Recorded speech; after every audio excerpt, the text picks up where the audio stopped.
Hey guys, Baron here, and today we're finally back with another Pokemon theory, and I'm so excited about it. It's been a while since we did another Pokemon theory.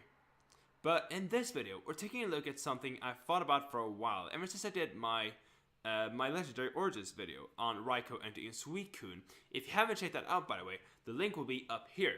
And please do check it out because it has a lot of relevance to the topic we're discussing today. Because I thought about all these Pokemon, all these three legendary beasts, all have connections to monarchs. Whether it be through design, whether it be through name concepts, a lot of different ties to essentially the emperor and a lot of monarchs throughout the world. And something I thought about then was how are they connected to the Brass Tower or the Burn Tower? And what I came up with that we're discussing today is probably gonna make you pretty surprised. So guys, if you enjoyed this video and want to show your support towards the channel, make sure to hit that like button, that subscribe button, and share this video with a friend or two. But with that being said, let's get into this theory and let's crack it open.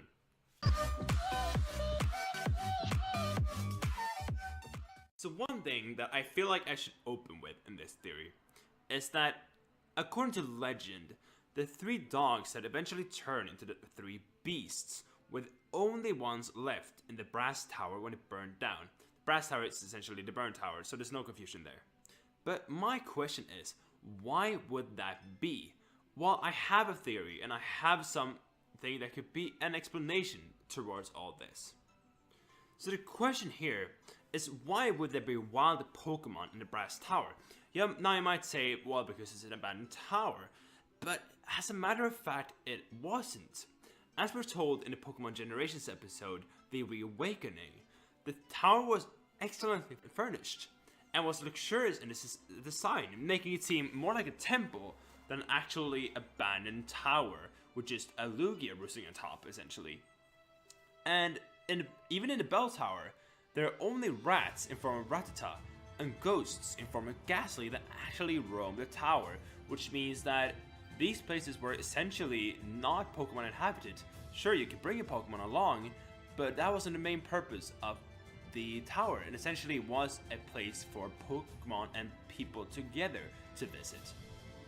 And it especially would surprise me that three dogs, quite moderately sized, would be able to fit in these towers and not be discovered in that case. So it very much seems like these Pokemon were inhabitants of the tower, but not wild Pokemon. And if we look at what is told to us throughout the games, we can see that Lugia was a very admired Pokemon, as we're told through the description of the Burned Tower in the games, that many people traveled to the tower to get a chance to meet the bird creature, and it essentially was a place for people and Pokemon to come together to meet this legend. And it is likely that three dogs were there to prevent unworthy and evil-spirited people to come into the tower. Not that Lugia couldn't defend itself, but it essentially was just a primary defense. So that makes me think, what if these Pokemon were essentially guards of the temple? And if we look deeper into that, that is not too unlikely.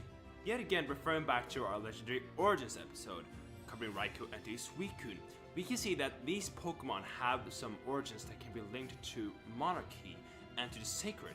For example, Entei's based on a temple line, which are said to keep away thieves and unworthy people against temples, essentially meant to scare them away. Suicune is based on a Chinese unicorn, which has some really strong links to the Chinese monarchy, and Raikou's head could be resembling of a helmet or even a crown. So we can definitely see that all of these three, in terms of the signs, have links to the royal families and to monarchies essentially.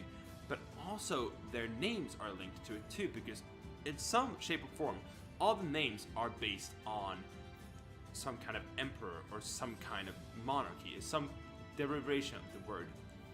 So this is my idea, and stay with me here because it might get kind of crazy. What if the creatures that became Raikou, Entei, and Suicune were guards employed by the monks of Ecruteak City to guard the sacred temples of the Brass Tower, which essentially was a symbol of the relationship between people and Pokemon, like I said, which essentially had to be protected? we can guess that the monks were in ownership of the creatures, since they still, to this day, keep a close eye on the brass tower and make sure it is protected even though it's abandoned. This would explain why the creatures were the only ones left standing in the tower. It was their sacred duty to do so, and to protect Lugia, which roosted in the tower. Once the fire settled, Ho-Oh gave them life again due to the heroic sacrifice that they had given, and were sent on a mission by it, to find Lugia and bring it back as a protector of the brass tower. This might be why they roamed the region in the first place. Their mission would be to locate Lugia and bring it back to the brass tower. To back this up, this is shown in the reawakening. The people of Ecruteak City were afraid of the three creatures since they had manipulated life and death, and that they have fled because of it. It is however said that by using that they will return once people don't fear them anymore. I think this points towards Ho-Oh wanting them to make up for Lugia as a creature inhabiting the tower by the three creatures that together in equivalent power made up for Lugia's absence. Therefore, he gave life to the three dogs in the form of the powerful legendary beasts. I think because of the citizens' reactions, the dogs wanted to find Lugia and bring it back to also bring harmony to the city of Ecruteak and the tower in general, but also make the people feel safe. This could be, for example, why Raikou Entity in Suicune and Omega Ruby and Alpha Sapphire are found only in the area where you have to have Lugia and Ho-Oh to access, because you are either drawn to the master or to the mission. My theory, therefore, is that Raikou Entity in Suicune were three incredibly loyal guards that even in death could not give up their sacred duty and kept on doing it as revived creatures more powerful than people could manage. And that is why people were afraid of them. And hopefully one day people can accept them into their hearts, and hopefully they can return to the brass tower where they actually belong. Now the only question is, what kind of dogs were they based on? Maybe it's a Houndoom, maybe it's a Gramble, or something else, maybe a Furfrou. What do you think about that? Let me know in the comment section below. And of course, if you enjoyed this video, make sure to hit that like button, that subscribe button, and share this video with a friend or two. With that being said, I'm gonna get the heck out of here.